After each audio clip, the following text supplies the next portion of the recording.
Petite séquence de formation-information plutôt, pour, vous donner des éléments concernant, la vision quand on est dans un projet et surtout du temps.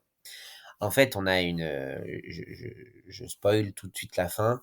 On a une vision tout le temps de courir après le temps. À titre personnel, à titre de l'échelle d'un projet, à titre, de des personnes que je manage, à titre, de, finalement, toutes les sphères que je peux avoir dans ma journée, dans mes semaines. Et en fait, c'est pas la réalité. La réalité, c'est que souvent, j'ai beaucoup trop de temps, à titre perso comme, surtout à titre d'un projet. Et encore plus dans un club sportif et je vais vous le démontrer. C'est un peu un truc, pimpant, choquant, mais qui quand vous prenez le temps 5 minutes d'y réfléchir, vous vous dites: «Ah ouais, en fait, carrément, carrément, carrément». Parce qu'en fait, quand on est dans un club sportif, mais aussi dans une entreprise, hein, où j'ai le j'ai la même chose, à l'issue après, que je ferai pas dans cette séquence-là, mais sur le monde de l'entreprise.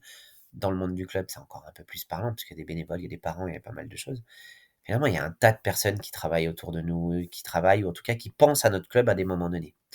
Et c'est pareil pour une entreprise. À partir du moment où il y a des gens qui pensent à nous, parce que c'est un client, parce que c'est un prestataire, parce que c'est quelqu'un qui a vu une affiche de nous, il y a une pub et qui a vu une petite séquence, sur les réseaux de ce qu'on a fait, c'est des gens qui, à un moment donné, participent à notre projet. Soit parce qu'ils vont être clients à un moment donné, soit parce que peut-être qu'ils vont dire quelque chose à quelqu'un qui sera client, soit peut-être qu'ils vont dire quelque chose à quelqu'un qui sera votre futur salarié. Peut-être que c'est la notoriété qui va vous permettre de passer un cap, peut-être que c'est, votre futur prestataire, peut-être et cetera et cetera.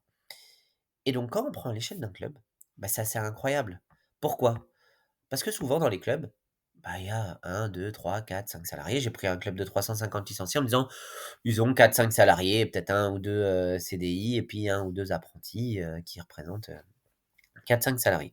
Ça fait déjà, sur une logique d'heures à peu près 140 à 175 heures. Si je prends 35 heures, un peu de formation, un peu de mais j'ai déjà un nombre de temps entre 4 et 5 salariés qui représente, 35 heures par semaine, un nombre de 140 à 75 heures de temps de travail par semaine. Juste déjà cette focale-là, on se dit: «Ah ouais, attends, est-ce que j'optimise vraiment 175 heures par semaine quand j'ai 4 salariés ou 5 salariés?» Puis, dans cette structure-là de 350, licenciés, j'ai des dirigeants bénévoles. J'en compte à l'échelle de 10 qui s'investissent, 5 à 10 heures par semaine, ce qui représente entre 50 et 100 heures. 5 heures par semaine, dirigeants, 50 heures. 50 heures par semaine. Et puis j'ai des éducateurs qui font tous 2, 3 séances par semaine. Donc du coup, plus, le fait de préparer leurs séances, plus le match du week-end, 20 éducateurs, ça représente une soixantaine d'heures par semaine. Puis j'ai 350 licenciés. Ces licenciés-là, ils viennent sur le terrain, donc ils sont là, ils participent à être meilleurs pour gagner des matchs, à être meilleurs pour faire en sorte que le copain soit meilleur et que le copain passe un bon moment. Donc le copain, quand il arrive à l'école, quand il parle de sa séance hier: «C'était super, c'était génial». Donc du coup, peut-être qu'un autre copain qui vienne, et cetera. Soit pour réaliser une partie de l'objectif du club, grossir, si j'étais 350 licenciés, passer à 400 ou être meilleur en termes de progression ou passer des bons moments, d'être dans un moment plaisir ou de faire en sorte que, dans la commune, il y a de plus en plus de gamins de la commune qui s'investissent. Donc j'ai 350 licenciés qui génèrent peut-être à peu près entre 1 500 2 000 heures quoi, par semaine d'activité parce que tous ont des séances plus ou moins, en nombre suivant l'âge, et cetera. Puis ces gens-là, ils ont des parents. Alors pas tous, hein, il y a des seniors, mais puis ces parents-là, ils font des choses. Par exemple, en U7, je prépare le sac de l'enfant. Quand je prépare le sac de foot, de rugby, de hand, j'ai réfléchi à l'activité de mon fils au sein du club. Donc j'ai plein de manières, moi, d'optimiser ce temps.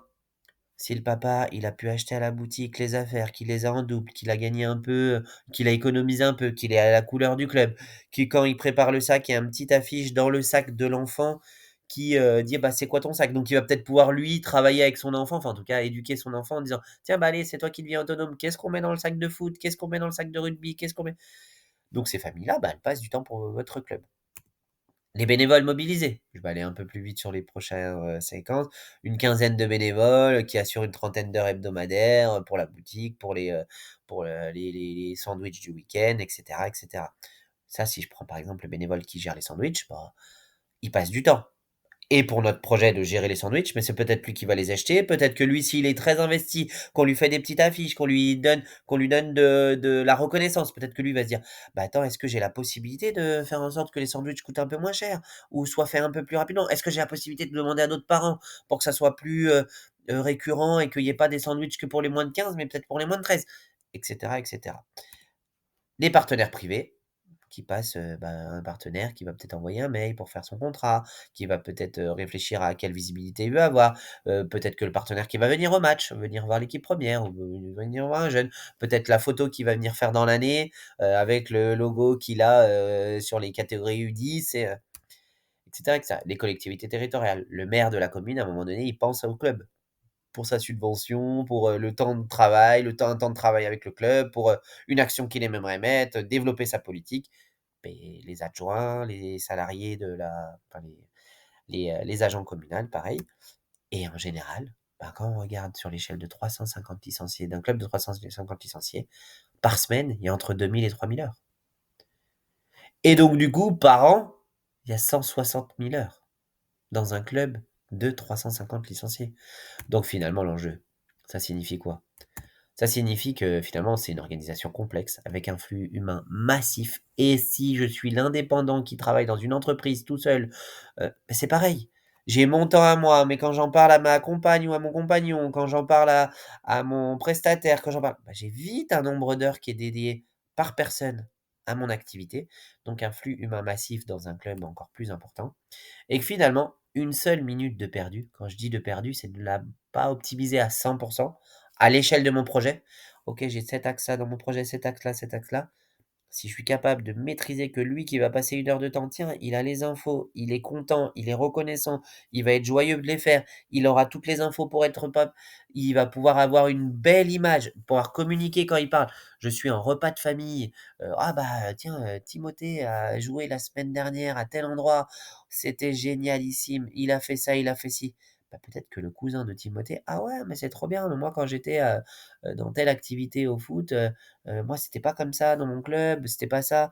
Donc du coup, toi au rugby, c'est comme ça. Ah bah, et peut-être que vous allez gagner un licencié. Pas spécialement toujours gagner quelque chose, mais en tout cas, améliorer votre projet en fonction de vos valeurs. Et donc, si je prends le truc inverse, de se dire: «On peut pas tout optimiser, on pourrait pas être focal et se dire: "OK, chaque seconde de ma vie, comment je fais en sorte que tout le monde soit"» impossible. Par contre, si j'ai une logique d'efficacité, d'organisation, de 10 gagné en plus.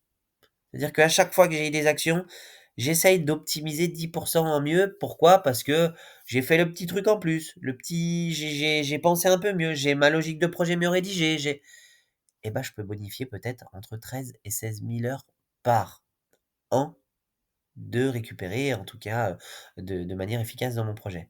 Ça représente quoi? Ça représente 10 salariés à temps plein.